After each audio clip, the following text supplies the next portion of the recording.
हरियाणा विधानसभा के नतीजे आने के बाद अब सरकार बनाने को लेकर कवायद शुरू हो चुकी है और इसी कड़ी में मंत्री पद के प्रबल दावेदार पानीपत ग्रामीण से विधायक महिपाल ढांडा से बात की हमारे एसोसिएट एडिटर ललित नारायण कांटपाल ने। एग्जिट पोल के नतीजों के विपरीत भारतीय जनता पार्टी ने हरियाणा विधानसभा चुनाव बड़े अंतर से जीत लिया है, बड़ी सीटों के साथ जीत लिया है। बहुमत के साथ अब सरकार बनाने की तैयारी हो रही है। मेरे साथ बात करने के लिए मौजूद हैं भारतीय जनता पार्टी के कई बार से विधायक और सरकार में मंत्री महिपाल ढांडा से। महिपाल जी, पहले तो बहुत बहुत बधाई आपको सरकार के जीतने की भी और आपकी भी एक बार फिर से जीतने की भी। शुक्रिया, धन्यवाद। आपने 50,000 से भी ज्यादा वोटों के साथ अंतर के साथ ये जीता है। कहाँ एक और ये प्रेडिक्ट हो रहा था कि इस बार जो है भारतीय जनता पार्टी के खिलाफ जनादेश जाएगा एग्जिट पोलों में, क्या कहना चाहेंगे? क्या ये अंडर करंट था? ये एग्जिट पोल वालों की बात थी ना, जनता की थोड़ी थी भाई। एग्जिट पोल भी दो तरह के थे, एक जो मीडिया ने किया, एक जो हमने किया। अगर मैं अपनी बात कहूं तो मैंने चुनाव के तुरंत बाद पूरे हरियाणा प्रदेश में बात की और बात करके ना हमने बताया, आप किसी भी चैनल पर, आपके टोटल टीवी में पूछ लेना देवेंद्र कुथुरिया जी से, चुनाव खत्म होने के 3 घंटे बाद रात ने शायद 10 साढ़े 10 बजे ही उन्होंने मेरा इंटरव्यू लिया और अगले दिन भी लिया।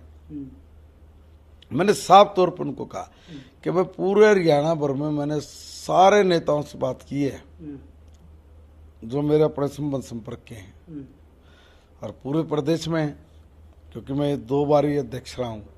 एक बार युवा मोर्चा का प्रदेश अध्यक्ष रहा, एक बार किसान मोर्चा का प्रदेश अध्यक्ष रहा, एक बार प्रदेश उपाध्यक्ष भाजपा का रहा।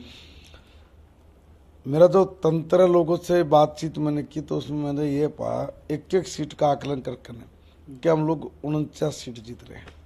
अच्छा। और मैं निकाल लो अपने टोटल टीवी पे, अभी फोन लगा के पूछो, चुनाव के 3 घंटे बाद मैंने मीडिया में बयान दिया, हम 48 से 49 सीट जीत रहे हैं। और जैसे ही ये 48-49 सीटें आई तो सारे पत्रकार कहे आप ज्योतिषियों के ज्योतिषी नहीं है, आपने जो एग्जिट पोल दिखाया वो और हमारे में बड़ा बेसिक अंतर है। आपने कुछ सैंपल उठा के बोल दिया 70 का 71 आ रहे, हमने उठा के बोला भाई हमारे तो 49 आ रहे हैं, हमारे आए 49 48। बिल्कुल। महिपाल जी, मुझे ये बताइए कि आपकी नज़र में कौन सा ऐसा मुद्दा रहा जिसने सबसे ज्यादा अपील किया और 10 साल की सरकार की एंटी इनकम्बेंसी के बावजूद भारतीय जनता पार्टी पिछली बार से और ज्यादा सीटों के साथ जीत कर आ गई? एंटी इनकम्बेंसी थी नहीं। अच्छा, तो आप जबरदस्ती क्यों करवा रहे हो? देखो, अगर एंटी इनकम्बेंसी होती तो रिजल्ट ये थोड़ी नहीं होता। आप तो ये भी कहते हुए मोदी जी की वेव नहीं है, सारे पत्रकार बोल रहे मोदी जी की वेव नहीं है। मैं कह रहा मोदी जी की इतनी ठाड़ी वेव थी, इतनी जबरदस्त वेव थी, आप कल्पना नहीं कर सकते। हम जब पटका डाल के कहीं भी गांव में निकल रहे थे, गली में थे ना, तो लोग आई, हमारे घर की बहन है, वो देखते भी रख के बोले यार भाई हम तो मोदी की देंगे, भाई हम तो मोदी की देंगे। इतनी जबरदस्त आंधी थी मोदी जी की इंटरनल, भाई और कड़ी ठीक ना थी, मेरे मारा तो थी, तो सीधी बात जब मेरे यहाँ थी तो पूरे हरियाणा में थी। एक बात। दूसरी बात क्या, युवाओं ने बड़ा जोरदार तमाचा मारा कांग्रेस के मुंह पे। अच्छा। ये लोग अहंकार में आ गए, चुनाव लड़ते लड़ते सीएम बन गए और इनके सारे विधायक मंत्री बन गए और लगे बांटने वहां पे नौकरियां।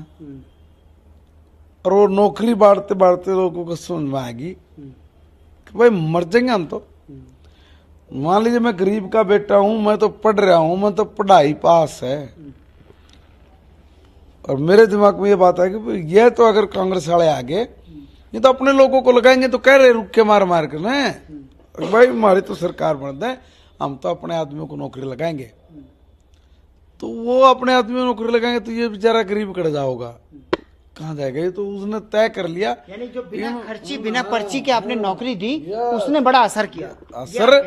असर बहुत जबरदस्त क्रांति है, एक साइलेंट क्रांति थी अंदर युवाओं में। उन्होंने कहा बड़ी मुश्किल से हम जैसे नौजवान पढ़ने लगे हैं, हमारी पढ़ाई की वैल्यू है, कांग्रेस आके खत्म कर देगी। और भाई जरूरी है ये जो सीधे आवाज मार कर रुक के मार के जो बोल रहे हैं कि भाई ये पोर्टल पाड़ देंगे, ये कर देंगे, वो कर देंगे, तो हमारा को नुकसान है। फ्यूचर की सोची नौजवान ने, और कांटा मार दिया कांग्रेस। बीजेपी को दे दिया वोट। अब आप मुझे ये बताइए, अब यही नहीं है। हाँ बिल्कुल, और भी है, और क्या है वो भी सुनिए। हाँ बताइए। हमें 10 साल लगे।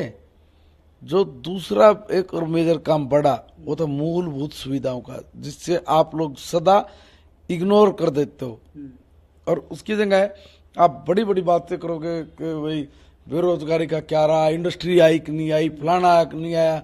लोगों को ये बाद की चीजें हैं, पहली जरूरत नीड किस चीज की, मूलभूत सुविधाओं की। कांग्रेस ने कभी भी इस प्रदेश के लोगों को मूलभूत सुविधाएं नहीं दी, और हमें 10 साल लग गए इन मूलभूत सुविधाओं को देते देते। आज भी हम लोग 100% नहीं दे पाए हैं, अभी भी कसर रह रही है, कोशिश जारी है, अभी भी कसर रह रही है। हम उसको कर रहे हैं, मिल जाएगी बहुत जल्दी करके। और वो लोगों को वो काम दिख रहा है जिस काम को मीडिया और नेता कांग्रेस के नहीं देख पाए ना, वो जनता देख रही थी। जनता ने कहा ये काम मेरे हुए हैं, इस काम से मैं सारी जिंदगी बूढ़ा हो गया, मुझे ये काम नहीं हुआ था, ये बीजेपी ने किया, सिर्फ वोट बीजेपी को दे। ठीक है, अब आते हैं सरकार गठन पर। सीटें आ गई हैं अब जल्दी ही। पहले ये बताइए कब तक शपथ ग्रहण समारोह हो रहा है, और उसके बाद आप क्या एक्सपेक्ट कर रहे हैं इस बार, क्योंकि जाट खेमे से आप, जाट बिरादरी से आप आते हैं और अभी भी आप मंत्री हैं। क्या इस बार उम्मीद करें कि आप एक और बड़े पद की ओर बढ़ रहे हैं? देखिए भाई, मेरी एक जाति है हिंदू,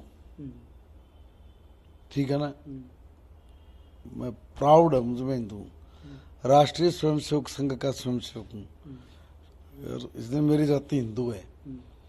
मैं जाति पाति के चक्कर में नहीं पड़ता कभी भी, चाहे मेरी कॉन्स्टिट्यूएंसी में पता कर लो, चाहे पूरे हरियाणा में पता कर लेना। मैं मानवता से प्रेम करता हूँ, सब मारे हैं और मैं सबका हूँ। एक बात तो ये है। दूसरी बात ये है कि भाई विदाउट 36 बिरादरी के आप लोग समाज की कल्पना कर लोगे, सामाजिक समरसता लेके आओगे? और जब तक आप लोग सामाजिक समरसता के सूत्र में बंद कर नहीं चलोगे तो समाज सारे ताना बाना समाज के छीन बीन हो जाएगा। इसको बचा कर रखने की जिम्मेवारी किसकी है? उनकी है जिनके हाथ में लोग पूरा विश्वास करके ये कहते हैं कि अब आप संभालो। और हम ही लोग अगर ये जाति पाति फलाना ढिकड़ा बात करेंगे तो फिर तो मर गए, सारा दिक्कत आ जाएगी। इसलिए मैं पढ़े लिखे सभ्य समाज से एक निवेदन करूंगा कि हम लोग आपसी जो हमारा सामाजिक ढांचा है इसको मजबूत करें। देखिए ये तो होता ही है कि मंत्रिमंडल जब बनता है, और दूसरी बात ये कि जब मंत्रिमंडल बनाने की बात है, और ये जो बाकी बात आपने कही, ये मेरा सब्जेक्ट है ही नहीं, ये मेरा विषय नहीं है। ये विषय केंद्रीय पार्लियामेंट्री बोर्ड का है, केंद्र के नेताओं का है। केंद्र के नेता क्या करेंगे, वो जो करेंगे उससे उत्तम हो नहीं सकता कुछ भी, इसलिए वो जो करेंगे वो। सरकार के शपथ ग्रहण समारोह के बारे में तो कुछ बताइए कि कब मन नहीं मेरा ही नहीं मन, सही में। अच्छा, तो क्या महिपाल ढांडा इस बार कुछ एक्सपेक्ट करते हैं कि भाई? मैं कभी वो नहीं करता भाई, पहले भी नहीं करा, और कितना दोगे यार। देखो, जिला महामंत्री मेरा बीजेपी का, युवा मोर्चा का प्रदेश अध्यक्ष मेरा, किसान मोर्चा प्रदेश अध्यक्ष मेरा, विधायक मेरा, फिर जिला और प्रदेश उपाध्यक्ष भाजपा का मेरा, फिर दोबारा टिकट दे दी, मंत्री भी बनाया, फिर तीसरी बार टिकट दे कर 50,000 से ज्यादा वोटों से जितवा भी दिया। और के जो गए, अब बाकी काम पार्टी का पार्टी करेगी। इसलिए आप इन सब चीजों से फ्री रहते हैं। कभी 10 साल में एक भी आदमी ये नहीं कह सकता अगर महिपाल ढांडा फला जगह गया था उसने इस तरह की बात करी, बात भी करी हो तो। यहाँ तो भाई चाह गई चिंता मिट्टी मनवा बेपरवाह, जिसको कछु न चाहिए उत्साहों का शहंशाह। मस्ती से काम करेंगे, जो पार्टी ने जिम्मेवारी दी है, जो अपनी विचारधारा है उस पर काम करना है। वो तो ये जिम्मेवारी होती है कि भाई आपको बस उस जिम्मेवारी को ये कह लो कि भाई मंत्री है, और उसकी थोड़ी बड़ी जिम्मेवारी होती है, विधायक की थोड़ी कम जिम्मेवारी होती है, इतना ही है, और कोई अंतर थोड़ी नहीं है। तो खैर कुल मिलाकर महिपाल ढांडा एक विनम्र कार्यकर्ता की तरह जो है ये बात कह रहे हैं कि जो देती है पार्टी देती है। जो दिया है पार्टी ने दिया है और आगे भी जो देगी वो पार्टी ही देगी। उन्होंने कभी कोई डिमांड नहीं किया। लेकिन ये बात भी राजनीति में सत्य है कि मंत्रिमंडल में हमेशा ही सभी जातियों को साधने की कोशिश की जाती है और इसी के दम पर जो है इस बार महिपाल ढांडा फिर से प्रबल दावेदार हैं। और अब देखना होगा कि कब तक शपथ ग्रहण समारोह होता है और देखना ये भी होगा कि क्या एक बार फिर से उनको पार्टी उनके ऊपर भरोसा जताती है या नहीं जताती है। कैमरा पर्सन पवन शर्मा के साथ ललित नारायण कांडपाल, टोटल न्यूज़, दिल्ली।